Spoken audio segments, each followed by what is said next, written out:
Some people, when they open their mouth, you know there's no wisdom that comes out of it. Everything but wisdom comes out of their mouth. The tattletales, gossipers, everything else. That doesn't promote her husband.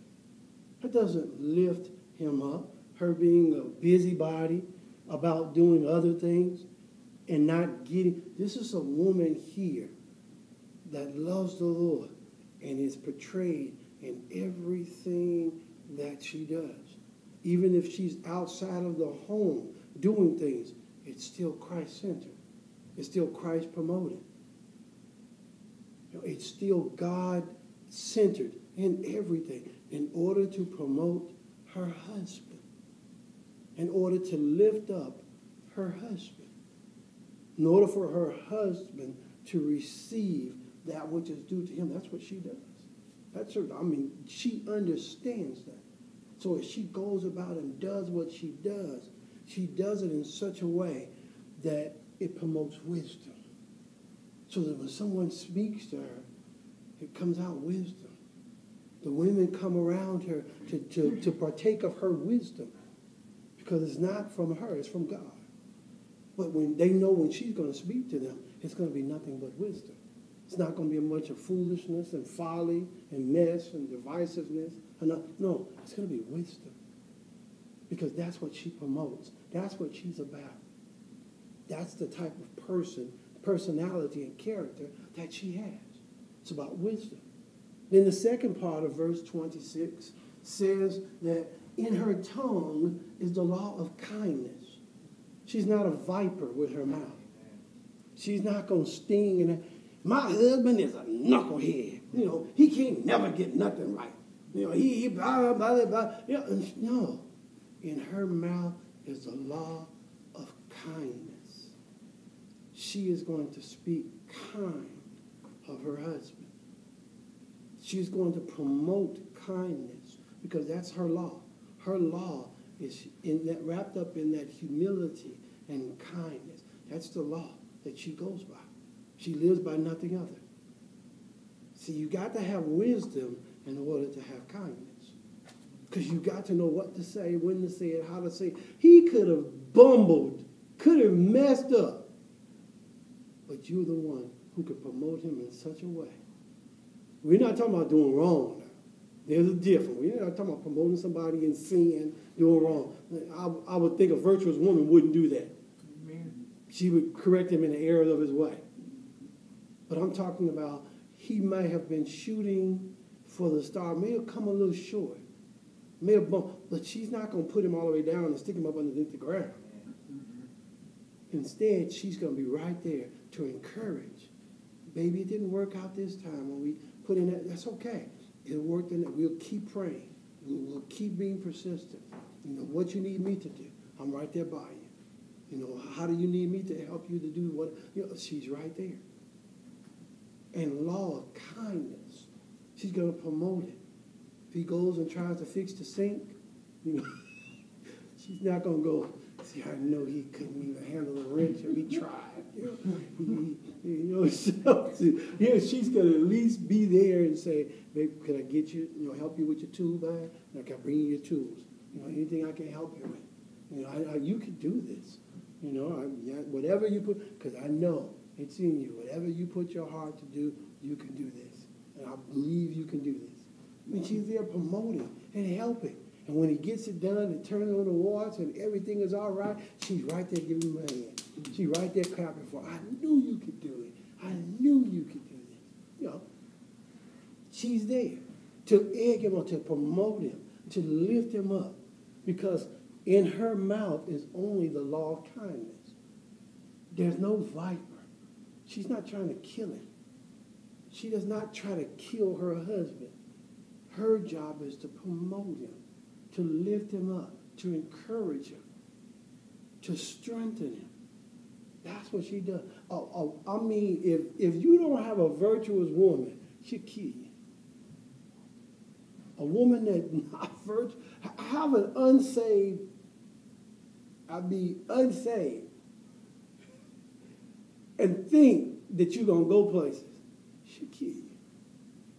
Whatever God has called you into, whatever you try to endeavor you try to, it's going to take you 20 times more strength to get through it or to even get to it than it would if you had a virtuous woman, because she'd help you all along the way. She would make it so much easier. She'd not stand in your way. She'd be there with you as you walk along the way. There's a difference, total difference in this virtuous woman, because she's there and she's going to help you. She's not going to hurt you ever. That's not her job. And she knows that. She understands that. She will never hurt you. That's what it says here. She has wisdom. And then in her mouth is the law of kindness. So she's never going to hurt you. That's not her job. To put you down. To make you have low esteem. To make you be self-conscious of things. It's not the way she promotes herself. It's not the way she does things. She will lift you up. She'll strengthen you. That's what a good woman does. Stands by her husband and promotes him, lifts him up, encourages him. When nobody else will encourage him, she's right there. She'll encourage him. When he needs to go conquer this country, she'll tell him, baby, you can conquer that country and the other one. It's not a problem. You can keep the enemy back. Oh, I know you can. That's easy. You can do this. She'll promote him. She'll send him out there, and he'll go. He'll go in force. He'll go with the vigor, because he'll understand, once I get finished with this, I'm going home. Because I know that I got waiting there. And he'll enjoy it. He'll enjoy knowing that he can go home. And nothing else. He don't want nothing else. Any questions over those three verses? 23, 24, 25, 26. Those four verses. 23 through 26. These are these qualities that we keep adding to of this virtuous woman. Remember, we said that virtue has to be something that's innate. That means inside of her. You just can't go to a class, sit in a seminar, and just start to, well, if I do A, then I'll do B, because you're going to get frustrated trying to do it, because it's not you. It has to be something that has to get in you and then come out. And that's what this virtuous woman, it's all in her. Because people call you crazy, foolish, stupid. You know, other women will talk about you. I wouldn't be that dedicated to them. Really? I wouldn't be cooking no meal, giving it to the servants. I wouldn't be helping people out there. Selfishness. You have to fight all of that to be a virtuous woman. So this is something that must be inside of you, because you're going to have to fight all of that. That's going to tell you, you got more brains than he does. You should take over this, you should be the one that's in charge. You should be the head of the, really. Mm-hmm. You have to fight all that. So, no, I know my place. I know exactly where I am. I'm here to help and promote him, not myself. Same thing, temptation with the church. You get the same temptation that Satan got. He thought he going to be the head. I can put my throne above the Most High. I can set myself in the clouds. I can do, see, same thing. We get that same temptation that we think we're greater. So I'm the best. I'm the greatest.